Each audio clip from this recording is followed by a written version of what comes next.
Sifa na utukufu ni kwa Yahwa Bahashem Yahwashai Bahashem Raha kwa Dash, ambapo Yahwa ni jina la Mungu kwa lugha ya zamani linalomaanisha aliyepo. Bahashem ni kwa jina la Yahwashai, ni mnayemwita Yesu Kristo bila kufahamu jina lake anaitwa Yahwashai, linalomaanisha anayeokoa. Anayeokoa kina nani? Anayeokoa wana wa Israeli ambao kwa hivi leo ni mnaowaita manigro, wahindi wekundu na Malatinas. Manigro, wahindi wekundu na Malatinas, ambapo hao ndio wana wa Israeli kulingana na unabii. Na moja kati ya vitu ambavyo vinawatambulisha wana wa Israeli kuwa ni wana wa Israeli ni kitu tunaita laana za sheria. Ona, zinaitwa laana za sheria. Kwa hiyo hapa nipo kwenye Kumbukumbu la Torati, naona 28 mstari wa kwanza nakwambia, itakuwa utakaposikia sauti ya Bwana Mungu wako ambaye ni Yahwa Bahashem Yahwashai, kwa bidii kutunza kuyafanya maagizo yake yote ni kuagizayo leo, ndipo Bwana Mungu wako Yahwa Bahashem Yahwashai atakapokutukuza juu ya mataifa yote duniani, na baraka hizi zote zitakujilia na kukupata usikia hapo sauti ya Bwana. Kwa hiyo hapa ni Mungu kwenye Kumbukumbu la Torati 28, Mungu wa Israeli ambaye ni Yahwa Bahashem Yahwashai alikuwa anaingia katika agano na wana wa Israeli ambao ni watu wake. Naona, na hili agano lilikuwa na masharti kwamba Mungu atawatendea wema wana wa Israeli pale watakapoisikia sauti yake. Naona, watatukuzwa juu ya mataifa yote pale. Sharti ni kwamba pale watakapoisikia sauti yake. Naona, pale watakapoisikia sauti yake. Wasipoisikia sauti yake sasa, naona tunarudi kwenye mstari wa 15, anakuambia kabisa hapo, moyo zidi ya kutokutii. Na kama tunavyoona kwenye Biblia, naona kama tunavyoona hapa kwenye Danieli 9:11 anakuambia, naam, Israeli wote wameihalifu sheria yako. Kwa hiyo zile baraka ambazo waliahidiwa wana wa Israeli ni pale ambapo wangeisikiliza sauti ya Mungu. Lakini tunaona kwenye Danieli, baada ya muda mrefu kutoka Kumbukumbu la Torati 28, sababu Kumbukumbu la Torati 28 ilitokea wana wa Israeli walikuwa wanatoka Misri kwenda kwenye nchi ya ahadi. Sasa kwenye Danieli hapa ilikuwa ni kipindi cha uhamisho wa Babeli. Ni muda mrefu sana kutoka kipindi wana wa Israeli wanatoka jangwani. Kwa hiyo tunaona muda wote huu wana wa Israeli hawakuishika. Unaona? Hawakuyashika maagizo ya Mungu. Kwa hiyo anawaambia, naam, Israeli wote wameihalifu sheria yako kwa kugeuka upande, wasisikilize sauti yako. Basi kwa hiyo laana imemwagwa juu yetu. Kwa hiyo badala ya zile baraka ambazo zipo kwenye Kumbukumbu la Torati 28:1 mpaka 14, na kwa sababu 15 anakuambia maonyo zidi ya kutokutii. Kwa hiyo haya maonyo yalikuwa yanakuja kwa laana, au wengi wanaita laana za sheria.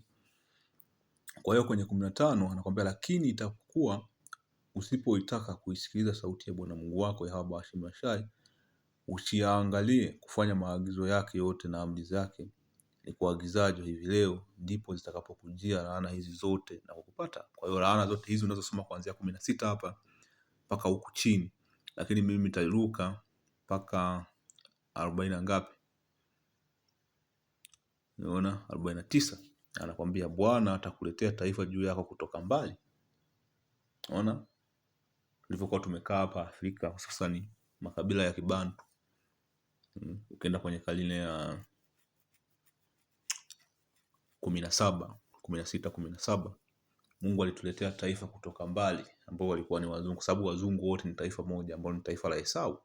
Kwa hiyo Mungu alikuwa anaongelea taifa la Esau kutoka katika ncha ya dunia, walitoka juu kaskazini kutoka katika ncha ya dunia kama arukavyo tai. Ukiangalia unaona mataifa mengi ya kizungu nembo yao ya taifa ni tai, hususan Marekani, taifa usiloufahamu ulimi wake, taifa lenye uso mkali ambao haliangalii uso wa mzee wala halipendelei kijana. Unaona? Kwa hiyo mstari mmoja anakuambia naye atakula uzao wa ng'ombe wako na mifugo na uzao wa nchi yako mpaka utakapokuja kuangamizwa. Kwa hiyo atachukua rasilimali zako zote. Kwa hiyo hii ilikuwa inaongelea utumwa na manyanyaso mbalimbali ambayo tulipitia sisi kama watu weusi ambao ni wana wa Israeli. Wala hata kuachia nafaka wala divai wala mafuta. Kwa mfano ukienda sasa hivi kwenye hii migodi kama Buzwagi wamechimba mpaka yani sasa hivi ukienda Kahama ile unaambiwa Kahama ni mashimo tu. Ikitokea tetemeko la ardhi kubwa ile Kahama yote inatitia. Wala maongeo ya ng'ombe yako wala wanakondoo zako hata watakapokwisha kukuangamiza. Kwa hiyo ukienda kwenye 64 kwenye 64 anakuambia Bwana Yahweh Bahashim Yashai atakutawanya katika mataifa yote. Alitutawanya vipi? Alituletea kwanza taifa ambalo hatulijui. Ile taifa likachukua rasilimali zetu zote. Halikuishia hapo tu, likatuchukua na sisi wenyewe, likatutawanya katika mataifa yote. Unaona? Tokea nchi hii ya dunia hata nchi hii ya dunia, nawe huko utatumikia miungu mingine usiyojua wewe wala baba zao, nao ni miti na mawe. Hii miungu miwili ya miti na mawe ni dini mbili kubwa hapa duniani. Miti ikimaanisha Ukristo, kwa sababu ukienda hapo nyuma dini zote zimetoka katika kanisa Katoliki. Ukienda hapo nyuma Katoliki walikuwa wanazungusha msalaba ule wa mti. Unaona, wanazungusha mtaa kwa mtaa. Na mawe ukienda kwenye Uislamu huwa wanaenda kuhiji kule Maka. Wakienda kuhiji kule Maka wanakuwa wanazunguka jiwe. Anakwambia wala katika mataifa hayo hutapata raha iwayo yote, kama unavyoona maniga leo walichukuliwa utumwani kutoka hapo kwenda Marekani, na huko waliko hawapati raha yoyote kwa sababu yale manyanyaso bado yanaendelea. Ukirudi 2020 kaenda polisi walivyomuua yule mtu mweusi kwa kumnyonga mbele za watu. Walimkaba, nadhani walimkaba, sio kumnyonga. Wala hakutakuwa na kituo cha wayo wako wa mguu, lakini Bwana Yahweh Bahashim Yashai atakupa huko moyo wa kutetemeka na macho ya kuzimia na roho ya kudhoofika. Kienda 68 anakuambia Bwana atakurudisha tena Misri. Hiyo neno Misri inamaanisha utumwani kwa merikebu, kwa njia ambayo nilikwambia utaiona tena popote, nami huko mtajiuza nafsi zenu adui zenu kwa watumwa na wajakazi, wala hapana atakayewanunua. Kwa hiyo ilikuwa inaongelea utumwa. Unaona, utarudishwa Misri utumwani na merikebu, meli, ambayo ni taifa pekee ambao tulienda utumwani kwa meli. Kwa hiyo inathibitisha kwamba sisi ni wana wa Israeli. Turudi kwenye Danieli 9:11. Anakuambia basi kwa hiyo laana imemwagwa juu yenu na wapo ule ulioandikwa katika sheria ya Musa. Kwa tumeshasoma sheria ya Musa kwenye Kumbukumbu la Torati 28, mtumishi wa Mungu, kwa sababu tumetenda dhambi. Naye ameyathibitisha maneno yake. Kwa hiyo yale kwenye Kumbukumbu la Torati 28 lile tu halikuwa ni agano, lilikuwa ni agano, alafu vile vile ulikuwa ni unabii, kwa sababu Mungu anakuambia ameyathibitisha maneno yake kupitia na mtumishi wake nabii Musa. Unaona, aliyoyanena juu yetu na juu ya waamuzi wetu waliotuamua kwa kumletea mambo maovu makuu, maana chini ya mbingu zote alikutendeka jambo kama hili lililotendwa juu ya Yerusalemu. Jambo gani? Utumwa. Unaona, jamii nyingi zimeenda utumwani, lakini utumwa wetu ulikuwa tofauti. Unafungwa minyororo ya chuma shingoni, unavushwa bahari moja kwenda bahari nyingine. Tumesambaa katika mataifa yote, na huko tuliko tunaishi maisha duni. Kwa hiyo hiyo ndio laana kubwa ambayo ilitupata sisi kama taifa, kama ilivyoandikwa katika sheria ya Musa. Katika sheria ya Musa wapi? Kwenye Kumbukumbu la Torati 28. Ndio maana nimeanza na Kumbukumbu la Torati 28. Mabaya haya yote yametupata, lakini hata hivyo hatukumuomba Bwana Mungu wetu. Hatujamuomba Bwana Mungu wetu. Tumeendelea kwa kwenye Ukristo, tumeendelea kwa kwenye Uislamu, tumeendelea kuabudu miungu hii ya miti na mawe hapa Afrika. Kama ilivyokuambia kwenye Kumbukumbu la Torati 28:64, tutaabudu miungu ya miti na mawe. Naona watu wengi wanasemaga, unasemaje sisi ni wana wa Israeli na wazungu ndio wametuletea dini, sisi tuko naabudu miti na mawe? Imeandikwa kwenye Kumbukumbu la Torati 28:64, tutaabudu miungu ya miti na mawe. Naona atupe fadhili zake ili tugeuke na kuacha maovu yetu na kuitambua kweli yake. Kwa hiyo tuende kwenye Luka 21.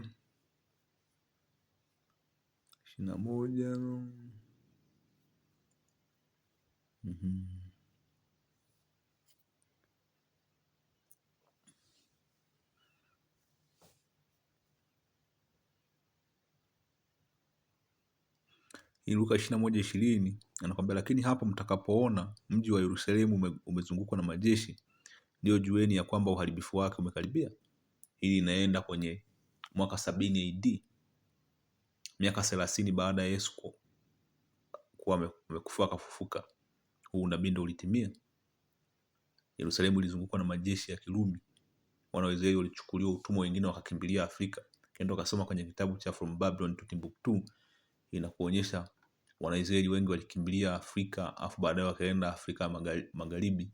Hapo ndipo ukapata tunaita Bantu migration, kupata Wabantu hapo. Ndipo walio katika Uyahudi na wakimbilia milimani. Milimani ni wapi? Afrika. Kwa sababu wana wa Israeli walikuwa na tamaduni, wakipatwa na changamoto wanakimbilia Misri. Na walio katika yake wasikimbilie, na walio katikati yake wakimbilie nje, na walio katika mashamba wasiuingie, kwa kuwa siku hiyo ndio mapatilizo, ili yatimizwe yote yaliyoandikwa. Yaliyoandikwa wapi?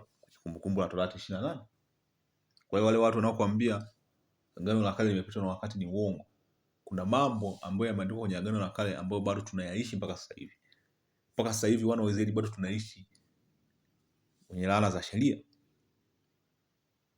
Ndio maana unaona mataifa wengi wako juu, sisi tuko chini. Lakini hilo linafika mwisho, kwa sababu sasa hivi tunatambua sisi ni wana wa Israeli, tunatubu na kumrudia Mungu kama ilivyoandikwa kwenye kitabu cha Danieli 9. Unaona, kwa hiyo Mungu kupitia sadaka yake iliyompendeza machoni pake ya mnayemuita Yesu Kristo, jina lake linaitwa Yahweh Shai, tumeweza kushinda hizi laana za sheria. Naona wale wao wenye mimba na wanyonyeshao katika siku hizo, kwa kuwa kutakuwa na shida nyingi katika nchi na hasira juu ya taifa hili. Kwa hiyo wanaongelea taifa hili. Taifa gani? Taifa la Israeli.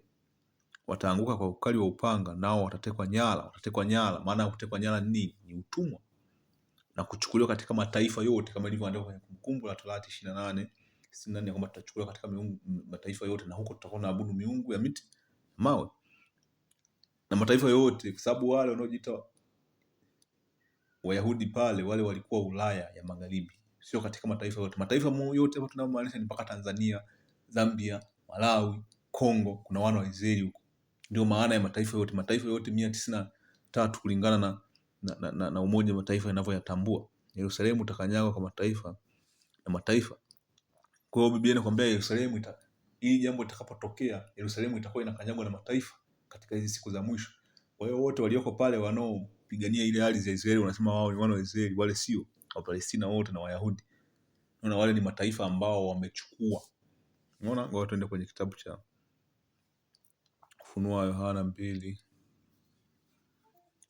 Ufunuo wa Yohana 2:9. Anakwambia naijua ziki yako na umaskini wako. Hapa anaongelea wana wa Israeli, lakini utajiri. Wana wa Israeli sasa hivi ni maskini na tuna ziki, lakini sisi tu matajiri. Kwa nini? Kwa sababu sisi ni taifa teule. Anakwambia najua na matukano ya hao wasemao ya kuwa ni Wayahudi, nao sio, bali ni sinagogi la Shetani. Kwa hiyo wale pale wanasema wao ni Wayahudi, lakini ni sinagogi la nani? La Shetani. Unaangalia hata matendo yao wanayofanya, mauaji wanayofanya, ukatili wanaofanya. Kama ulikuwa hujui, pale mji mkuu wa Israeli sasa hivi Tel Aviv ndio makao makuu ya ushoga duniani.